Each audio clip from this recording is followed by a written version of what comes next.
Point तैयार किए थे जिनके बारे में मैं बताना चाह रहा था। सबसे पहले मैं दो पंक्तियों के माध्यम से अपनी बात रखूंगा कि बेवजह कोई बात नहीं होती, बेवजह कोई बात नहीं होती, हर बात की कोई बात होती है। और आज की चिंगारी सुन लो, कल की आवाज होती है। और चुपचाप जो रहती है कौमें, चुपचाप जो रहती है कौमें, नस्लें उन्हीं की बर्बाद होती है। साथियों, मैं जो आज यहां पर हमने जो 5 बिंदु लेकर के जो आपके सामने आए, पहला बिंदु आप गौर कीजिएगा कि हमारे पूरे डिवाई क्षेत्र में एक भी राजकीय पुस्तकालय नहीं है। राजकीय पुस्तकालय की बात करूं तो मैं आपको बताना चाहता हूं, जैसे यहां पर कुछ लोग जानते होंगे कि अलीगढ़ में मालवीय राजकीय पुस्तकालय है, सार्वजनिक पुस्तकालय, कितनी बड़ी बिल्डिंग बनी हुई है आप सभी जानते हैं। ऐसा लगता है अंग्रेजों के जमाने की, या इतनी बड़ा किला। अगर आप ट्रेन से भी जाते हैं या बस से जाते हैं तो आप उसको देखते हैं कि ये किसकी बिल्डिंग है। वहां पर पार्क की व्यवस्था है, बैठने उठने की व्यवस्था है। और आपको जानकर के आश्चर्य होगा कि उसमें 80,000 पुस्तकें हैं। अलग नीट की तैयारी करने वालों के लिए अलग, यूपीपीसीएस की तैयारी करने वालों को, आईएएस की तैयारी, या अलग अलग विभिन्न प्रतियोगी जो परीक्षा हैं उनकी तैयारी के लिए करीब 80,000 पुस्तकें मालवीय पुस्तकालय में हैं। मैंने अलीगढ़ मुस्लिम यूनिवर्सिटी से एमटेक किया है। आप ही की तरह तैयारी करके बीटेक करने के बाद में गेट निकाला, और गेट निकालने के बाद में गवर्नमेंट से 3 लाख रुपए लिए, और उसी के चलते अलीगढ़ मुस्लिम यूनिवर्सिटी से एमटेक किया। अब मैं इसलिए उसका एग्जांपल दे रहा हूं कि अलीगढ़ मुस्लिम यूनिवर्सिटी में एशिया की सबसे अच्छी लाइब्रेरी है। जिन लोगों ने अगर लाइब्रेरी ना देखी हो, एक बार साथ भी चल करके देख सकते हैं कि एशिया की सबसे बड़ी लाइब्रेरी। और उस लाइब्रेरी की अगर मैं गाथा की बात करूं तो वहां से हजारों लाखों युवा रोजगार लेकर के निकले हैं। वहां से ना जाने कितने आईएएस, पीसीएस, डॉक्टर, इंजीनियर निकले हैं। तो इतनी बड़ी लाइब्रेरी, चलिए हम मान लेते हैं एएमयू तो बहुत बड़ी संस्था है, सेंटर की व्यवस्था है उसमें। लेकिन अगर मैं बात करूं आपको कि मालवीय पुस्तकालय, उसके बाद में आप देखेंगे एक बस स्टैंड पड़ता है अलीगढ़ में, वहां पर भी एक छोटा सा पुस्तकालय है। अगर शायद किसी ने देखा हो, देखा है ना, है वहां पर, हमारे साथी बता रहे हैं, वहां पर भी एक और छोटा पुस्तकालय। सोचिए कि अलीगढ़ वो भी एक जिला है, बुलंदशहर हमारा ये भी एक जिला है, लेकिन अगर बात करें पुस्तकालय की तो एक पुस्तकालय नहीं है। मांग है पुस्तकालय की, लेकिन पुस्तकालय नहीं है। मांग आप देख रहे हैं कि अगर मैं इसकी लाइब्रेरी की बात करूं तो आपको पता हो 50 से 100 बच्चे हैं इसमें। इसी तरीके से और भी लाइब्रेरी चल रही है, उसमें भी बच्चे हैं। एक और लाइब्रेरी चल रही है, उसमें भी बच्चे। तो लगातार लाइब्रेरियां यहां पर खुलती जा रही हैं। तो यहां डिमांड तो है, मांग तो है, लेकिन आपने शायद, मैं पहली बार आपके समक्ष ऐसा प्रस्तुत हुआ हूं कि पहली बार किसी ने डिवाई में एक राजकीय पुस्तकालय की मांग उठाई हो। छोटी छोटी झुग्गियों में लाइब्रेरियां खुल रही हैं। आप मानते हैं, चलिए मैं मान लेता हूं, आप लोग अच्छे परिवारों से आते होंगे, इसलिए आपके पास में हो सकता है शायद पैसे हो, लेकिन आपके छोटे भाई, आस पड़ोस के जो भाई हैं, जो बहनें हैं, वो नहीं इतना खर्च कर सकते कि हर महीने 500, 600 अलग अलग जो लाइब्रेरियों में आप दे रहे हैं उतना पैसा हर महीने देते रहें। क्योंकि आप एक तो बेरोजगार हैं, रोजगार का अभी एक एग्जाम निकलता है, उसके बाद में पूरा साल लग जाता है, तब दूसरा एग्जाम होता है। तब तक आप अगर लाइब्रेरी में रहेंगे तो महीने का जो खर्च है और आपका व्यक्तिगत खर्च है वो कैसे निकलेगा। तो इसी तर्ज पर, और ये बहुत बड़ी बात नहीं है कि राजकीय पुस्तकालय की अगर हमने मांग उठाई है तो ये बन नहीं सकती, बहुत बड़ी बात नहीं है। विधायक चाहे तो 6 महीने में ये पुस्तकालय आपके सामने होगा, अगर चाहे तो। यहाँ के नेता जो चाहें, यहाँ के जो सांसद हैं जो लगातार यहाँ से जीतते रहते हैं, अगर वो चाहें तो राजकीय पुस्तकालय निर्माण होने में ज्यादा समय नहीं लगेगा। लेकिन यहाँ के जो कहीं ना कहीं इस तरीके से यहाँ पर राजनीति होती रही है कि आज तक डिवाई क्षेत्र में ना तो कोई राजकीय पुस्तकालय है, ना अच्छा चिकित्सालय है, ना राजकीय महाविद्यालय है, और आप जानेंगे ना ही यहाँ पर कोई औद्योगिक केंद्र है। आप सब युवा साथी हैं, पढ़े लिखे हैं, आप सब लोगों के बीच में मैं बोल रहा हूं, आप समझ सकते हैं, आप तर्कशील हैं, विज्ञान पढ़ने वाले व्यक्ति हैं और वैज्ञानिक युग में जी रहे हैं। साथियों, आप सभी जानते हैं कि यहां पर अभी कुछ दिन पहले सबके परिवारों में से कोई ना कोई डेंगू का शिकार रहा है। किसी ना किसी व्यक्ति की जो प्लेटलेट्स होती है वो कम हुई है, किसी की 10,000, किसी की 5,000, और सबने इस बार जम के पैसा खर्च हुआ है। और कहते हैं हम लोग खेती किसानी करने वाले हैं, मैं भी एक खेती किसानी करने वाला हूं, आप सब लोग भी खेती किसानी करने वाले परिवार से आते हैं, और सबने जो एक जमा पूंजी होती है, एक साल की जो फसल होती है, जो तो वो हमने किस में लगा दी इस बार? डेंगू के इलाज में। तो आप मुझे, इतने बच्चे हैं, इनमें से किसी भी परिवार का अगर कोई डेंगू हुआ हो तो क्या किसी ने यहाँ के सरकारी अस्पताल में इलाज कराया है?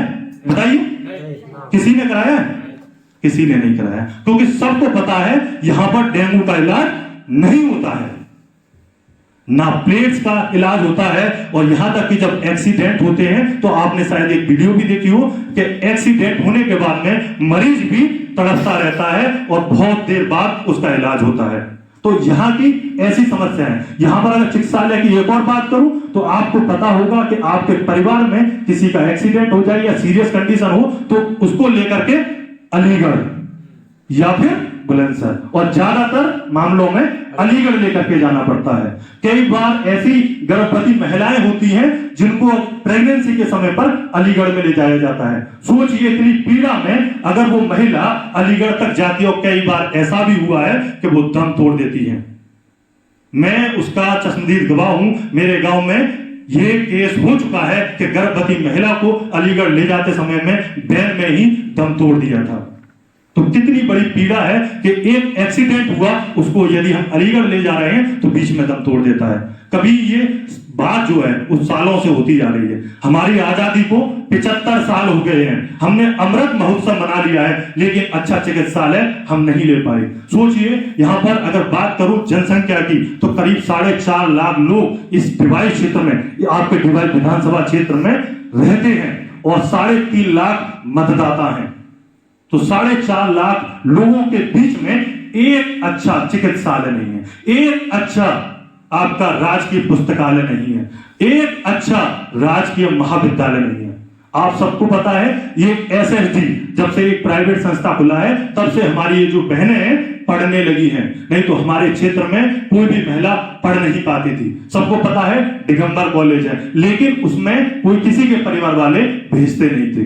ये कन्या डिग्री कॉलेज है, इसलिए सभी लोग चलो कन्या का कॉलेज है इसलिए भेज देते हैं। आपको सबको पता है रूढ़िवादी सोच है अभी भी, लेकिन वो धीरे धीरे बदल रही है। लेकिन एक भी राजकीय पुस्तकालय नहीं है। आप जानते हैं कि इन कॉलेजों में कैसी शिक्षा दी जा रही है। आज हम शिक्षा की बात कर रहे हैं, लेकिन शिक्षा की जो गुणवत्ता है आज वो धीरे धीरे कितनी डिग्रीज हो रही है।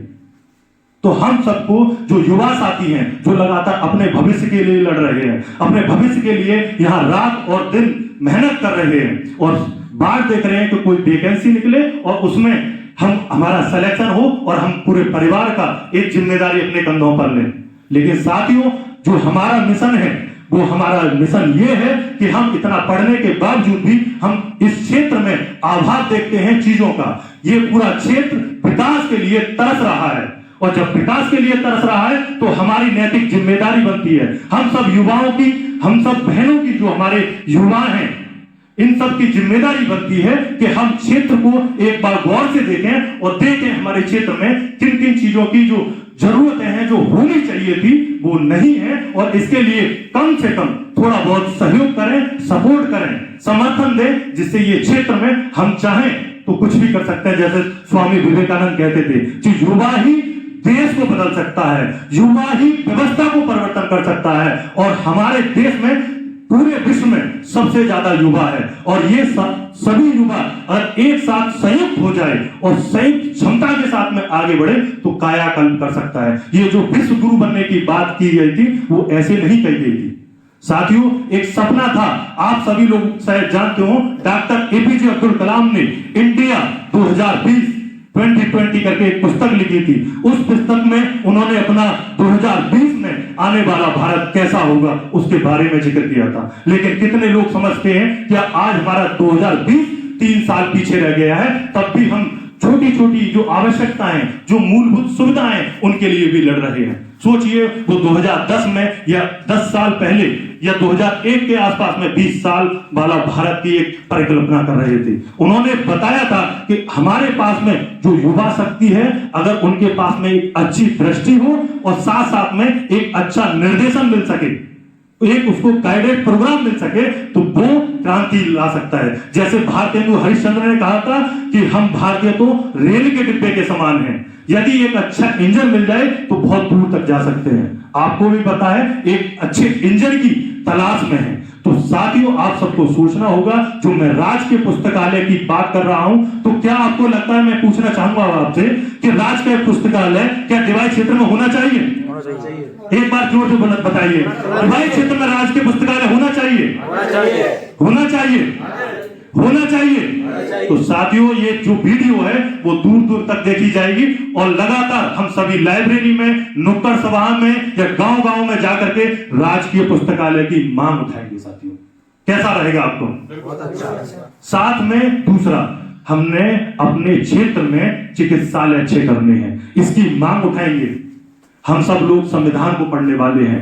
हम सब लोग जानते हैं कि संविधान ने हमें मौलिक अधिकार दिए हैं कि हमारे अच्छा स्वास्थ्य होना चाहिए, और स्वास्थ्य की चिंता सरकार करेगी। स्वास्थ्य की चिंता हमारा जनप्रतिनिधि करेगा, जिसको हमने भारी बहुमतों से जिताया है।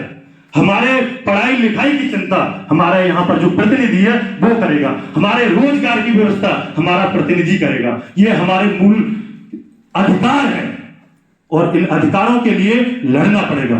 साथियों, भगत सिंह की एक बात कहूंगा कि जिंदगी अपने कंधों पर जी जाती है।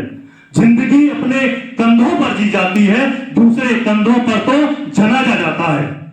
तो साथियों, हम वो युवा हैं, हम सब लोग वो युवा हैं, चाहे तो पूरे डिवाइस क्षेत्र का नक्शा बदल सकते हैं, और नक्शा बदलने के लिए हजारों की तादाद की जरूरत नहीं है। आप सोचें कि बहुत ज्यादा लोगों की जरूरत है, ऐसा नहीं है। गौतम बुद्ध एक थे, और वर्तमान में देखे जाए तो प्रधानमंत्री भी एक है, नरेंद्र मोदी। पूरे भारत देश में कहीं ना कहीं सब लोग जानते हैं। तो ऐसे ही पूरे डिवाइस क्षेत्र के लिए शायद अगर इतने युवा और हमारी जो बहनें इतना साथ मिलकर चले, तो हम यहाँ राजकीय पुस्तकालय, मान के चलिए कि 1 साल में हम यहाँ राजकीय पुस्तकालय बना सकते हैं।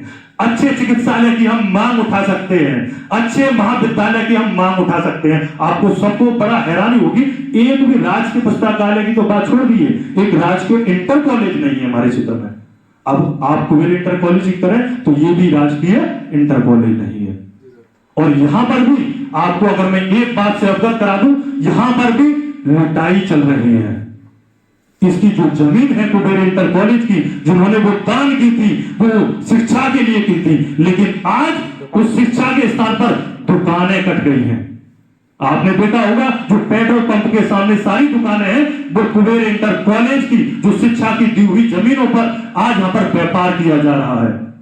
आज जिसमें ये मंगल बाजार लगता है, उसमें भी आने वाले समय में, और जो इधर साइड की दुकानें हैं, सभी ये शिक्षा की बिल्डिंगों के लिए जगह थी साथियों, लेकिन ये भी बिक चुकी है साथियों। ये क्यों बिक रही है? क्योंकि हमारा जो युवा है वो जानता नहीं है। आज अगर आप कुबेर इंटर कॉलेज की बात करूं तो आप जाएंगे तो आपके छोटे छोटे भाई 3 ब्लॉक में अभी भी त्रिपाल बैठ करके बिछा करके उस पर पढ़ रहे हैं। ऐसी दयनीय स्थिति सोचिए। 75 साल हमारी देश की आजादी को हो गए और तब भी हम अच्छे बेंच नहीं बनवा पा रहे। अच्छी शिक्षा की तो बात छोड़ दीजिए, आप इन बच्चों से पूछिए कि आज आपके जो क्लास कितनी चली थी और कितने अध्यापक आए थे, तो आपको अचंभित होगा कि 3 बजे तक स्कूल चलता है, 2 से 3 टीचर क्लास तक पहुंच रहे हैं और जमीन पर बैठ के पढ़ रहे हैं। ये शिक्षा की हालत है। आज आपसे मैं एक सवाल पूछूं, जो यहाँ पर प्राथमिक स्कूल है, उन प्राथमिक स्कूलों में कितने नेताओं के बच्चे पढ़ रहे हैं? एक के भी। पूरे क्षेत्र में जितने भी ये जो सरकारी ऑफिसर हैं, कितने के बच्चे पढ़ रहे हैं? एक भी नहीं। और एक और बात करूं, जो शिक्षक वहां पर पढ़ाता है, जो शिक्षक पढ़ाता है, वो उसका बच्चा भी उस प्राथमिक विद्यालय में नहीं पढ़ता है। ऐसी हालात है यहाँ की। सोचिए तो कम से कम जो हमारी युवा शक्ति है, ऐसी बातों पर विचार करना चाहिए। साथियों, एक और मैंने मुद्दा इसमें लिखा है जो 5वां है कि नरोरा परमाणु प्लांट पूरे भारत में आप जानते हैं कहां कहां पर है, और नरोरा परमाणु प्लांट एक इसका नियम कहता है कि 15 किलोमीटर के क्षेत्र में बिजली फ्री होनी चाहिए, और इस बिजली फ्री के नाम पर तमाम लोग राजनीति करते आए। बहुत समय से इस पर राजनीति हुई है कि 15 किलोमीटर क्षेत्र में बिजली फ्री होनी चाहिए। कब का लगा हुआ आपका प्लांट है और आज तक पूरे क्षेत्र में बिजली फ्री नहीं है। क्यों नहीं है? क्योंकि हमारा युवा नहीं जानता, और नहीं जानता और हमारे जो क्षेत्र से जो नेता बन रहे हैं वो नहीं जानते कि हम किस तरीके से पूरे क्षेत्र को सुविधाएं दें। लेकिन उनकी जो व्यक्तिगत सोच है, और मैं बहुत बड़ी जिम्मेदारी से एक बात कहूंगा, अगर एक नेता चाहे तो पूरे क्षेत्र का विकास कर सकता है, पूरे क्षेत्र का उद्धार कर सकता है, और हमारे क्षेत्र में औद्योगिक के लिए हमारे रोजगार की व्यवस्था कर सकता है। लेकिन यहाँ के नेता आप सभी जानते हैं क्या कर रहे हैं। आज छोटी छोटी चीजें नहीं है। और बात करूं मैं सड़कें, बिजली, आप पूरे शहर में चले जाइए, आज ट्रैफिक ही ट्रैफिक है। आप महादेव मोहल्ला वाले रोड पर चले जाइए, कितनी खराब रास्ता है। आप बुलंदशहर वाले पर चले जाइए, वो पूरा दिल्ली के लिए जाता है पूरा रोड, लेकिन उसकी हालत कैसी है आप सभी जानते हैं। सबसे ज्यादा यदि एक्सीडेंट होते होंगे तो इसी बुलंदशहर वाले रोड पर होते हैं। तो साथियों, हमें देखना होगा जो हम पॉइंट लिख रहे हैं, और मैं चाहता हूं हमारे युवा साथी बैठे हैं, हमारी बहनें हैं, एक बार विचार करें, और अगर उनको लगता है कि ये व्यवस्था हमारे क्षेत्र में होनी चाहिए तो हम उस बिंदु को अपने साथ में ऐड करेंगे।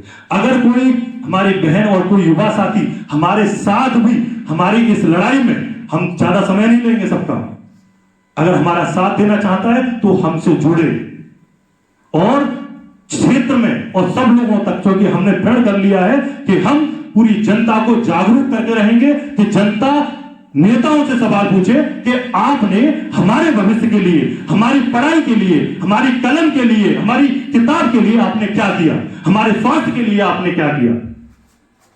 तो हम इनसे सवाल पूछेंगे। तो मैं सबसे बस यही आग्रह करता हूं कि आपके पास में अगर कोई विचार हो तो आप अपने विचार रखें। हम बोल नहीं पाते, हम सवाल नहीं खड़ा करते इनके सामने। जिस दिन खड़ा करना सवाल हमने पूछना स्टार्ट कर दिया तो हमारी ये जो मांगे हैं वो शुरू हो जाएंगी इनको देनी, इनकी मजबूरी बन जाएगी कि हमारे क्षेत्र में ये विकास करें। हमारे क्षेत्र में ना दारू के नाम पर वोट मांगे, ना किसी और चीज के नाम पर। हमें सिर्फ अपने क्षेत्र को विकसित करना है, हमें अपने क्षेत्र को स्मार्ट सिटी के रूप में विकसित करना है, हमें अपने क्षेत्र को जैसे इंदौर है उसी की तर्ज पर डेवलप करना है जो स्वच्छता में नंबर 1 रहता है। हमें अपने क्षेत्र में एक बहुत बड़ी बात, बड़ी जिम्मेदारी के साथ कहता हूं कि अपने क्षेत्र में एक स्पेस लाइब्रेरी खुलवानी है। ये लाइब्रेरी स्पेस लाइब्रेरी, जिसमें आधुनिक हमारी स्पेस के बारे में पूरी जानकारी हो। हैदराबाद में आप सभी जानते हैं आईएससी बेंगलोर में है हमारा सबसे बड़ा गुणवत्ता वाला संस्थान, तो उसी की तर्ज पर हमारे क्षेत्र में भी एक लाइब्रेरी खुले, छोटे छोटे बच्चे जाएं और उसमें जाकर के उन चीजों को देखें, तभी हमारा जो आसपास का क्षेत्र है और बच्चे हैं तभी वो तरक्की कर सकते हैं। एक छोटी सी बात मैं बड़ा जिम्मेदारी से कहता हूं कि जब मैं अलीगढ़ मुस्लिम यूनिवर्सिटी में पढ़ता था तो इतने इतने छोटे छोटे बच्चों को, और छोटे छोटे गोद वाले बच्चों को, जो छोटे छोटे बच्चों को जो महिलाएं थी वो लेकर के आती थी एएमयू में और दिखाती थी पूरा का पूरा एएमयू, छोटे से बच्चे से ही। जब वो फिर 2 साल का हुआ, फिर 5 साल का हुआ, फिर 7 साल का हुआ, वो लगातार पूरे एएमयू को ऐसे दिखाती रहती थी। क्यों? क्योंकि उसकी बचपन से ट्रेनिंग चल जाती थी, और ट्रेनिंग चल जाती थी तो वो बच्चा धीरे धीरे धीरे धीरे एएमयू के एटमॉस्फेयर में आ जाता था, और जैसे ही एटमॉस्फेयर में आया उसने फॉर्म भरा और वो एएमयू में आराम से पढ़ता है। और हमारे क्षेत्र में ये अफवाह उड़ाई जाती है कि एएमयू में जाओगे तो वहां पर हिंदू मुस्लिम चलेगा। ऐसा नहीं होता, मैं उसमें पढ़ा हूं। ये लोग, कुछ लोग हैं जो चंद लोग, वो नहीं चाहते कि आपके बच्चे एएमयू में पढ़ें, इसलिए अफवाहें उड़ाई जाती है। एएमयू ये मान के चलिए अलीगढ़ का स्वर्ग है, अलीगढ़ का स्वर्ग। सोचिए अगर आप बीमार होते हैं तो फ्री इलाज मिलेगा। शायद आप सब जब अधिक गंभीर बीमारी हो जाती है तो आप मेडिकल कॉलेज ही भागते हैं। तो सोचिए एक स्मार्ट कार्ड बनता है, मैं आपको दिखाता हूं। स्मार्ट कार्ड बनता है और वो उससे आप पूरे जीवन भर आप उसका फायदा उठा सकते हैं। और साथ ही साथ मैं उस आपका जो बच्चा भी होगा उसके लिए भी 10% उसमें रिजर्वेशन हो जाता है एलमुनी चाइल्ड के नाम से। आज हमारा बच्चा पढ़ेगा तो उसके लिए 10% का कोटा तैयार है। तो ऐसी सुविधाएं हैं, हम वहां पर जाकर पढ़ें, हम अपनी जो सोच है उसको विकसित करें, हम लगातार मेहनत करें, लगातार तैयारी करें। और एक और हमारा एक मुद्दा और था जो आपके लिए बहुत जरूरी है।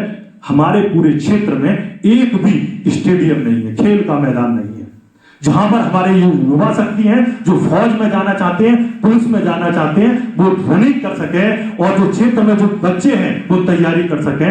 एक भी हमारा कहीं पर भी आप देख लें खेल कूद का एक स्टेडियम जो मैदान होना चाहिए वो नहीं है। साथियों, बहुत ज्यादा लंबी बात नहीं कहना चाहता क्योंकि आपका समय है, मूल्यवान है, और मैं समझता हूं, और मेरी बहुत बहुत शुभकामना है आप सभी को कि आप बहुत अच्छे से पढ़ें, मेरी बहनें बहुत अच्छे से पढ़ें और इस क्षेत्र का नाम रोशन करें। और हमें भी बताएं जब आपका एग्जाम निकले, हम आपके साथ में, आपके जश्न में शामिल होंगे। और बड़ी उम्मीद है मुझे आप सबसे कि आप आने वाले समय में जरूर इस क्षेत्र से, जब कहीं कोई लेखपाल बनेगा, कोई कुछ बनेगा, कोई कुछ बनेगा, सब तैयारी करके अपने अपने जरूर जिसने मंजिल की ठान ली है वो मंजिल पर अवश्य पहुंचेगा। मेरा पीछे एक दोस्त बैठा है, लगातार 8-10 साल से तैयारी कर रहा है, मुझे पूरा विश्वास है कि एक दिन ये सरकारी नौकरी अवश्य हासिल करेगा। और ऐसी ही ललक मैं आप सभी में देख रहा हूं। तो साथियों और मेरे भाइयों, आपकी जो इच्छा है, आपने अगर दृढ़ प्रतिज्ञा कर ली है, एपीजे अब्दुल कलाम भी कहते थे, बस कल्पना कीजिए कि आपको जो पाना है और दृढ़ निश्चय होकर उसके पीछे लग जाइए। वो मंजिल वो दूर नहीं है, वो आपके कदमों में आकर के गिरेगी। साथियों, बहुत बहुत धन्यवाद, इतने प्यार से आपने मुझे सुना और इतना समय दिया। आपके इस समय के लिए मैं हमेशा रेडी रहूंगा। बहुत बहुत धन्यवाद।